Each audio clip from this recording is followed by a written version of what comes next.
Well, good morning on Good Morning Geelong.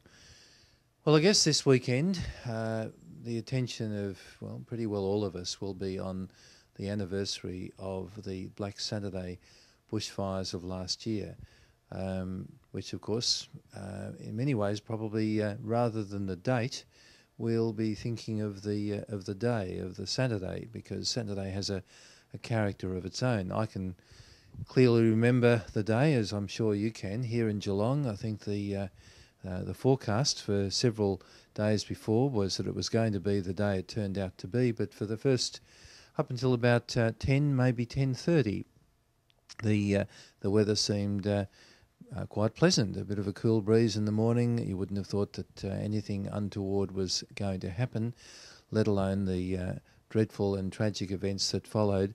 After that, wind sprung up and the temperature rose in a matter of half an hour by about 10 or more degrees. And of course, by late afternoon, the horrendous fires in so many parts of the state, but particularly, of course, Marysville and King Lake and the surrounding areas.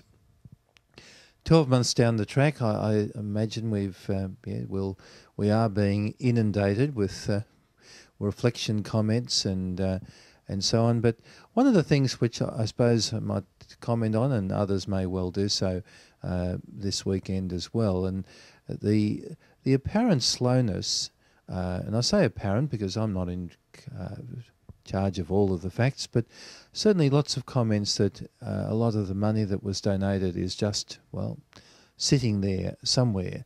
And certainly hardly a day goes by that you don't read of people who indicate that they're still struggling, and with an enormous amount of money having been given by the public, one wonders perhaps if there's a better way of doing this. This seems to happen so often. It was there with the tsunami relief, and enormous sums of money given by people all over Australia, in fact all over the world, for that relief. And 12 months, 2 years later on, we found that a lot of it was still sitting in banks and gaining interest, but heading who knows where.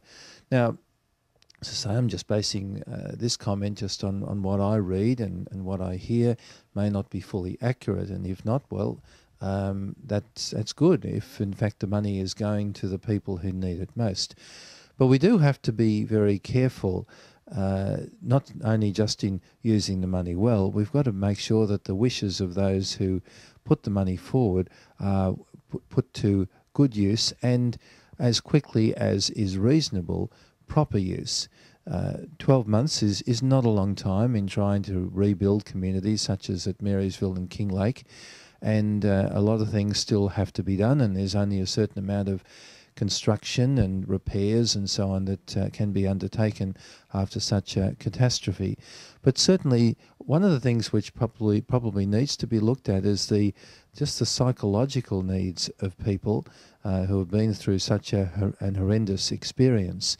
I can remember on the Sunday, the day after Black Saturday, just the steady disbelief that I had, and I'm sure you and so many others had, as the death toll began to rise.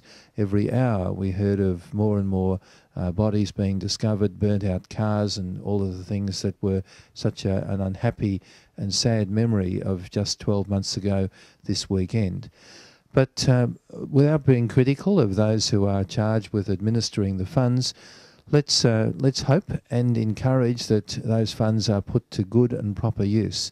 We gave that money in order that people's lives could be rebuilt, and while that's probably a long-term thing in some ways, certainly 12 months down the track, one would hope that most of that money has been expended, and expended well.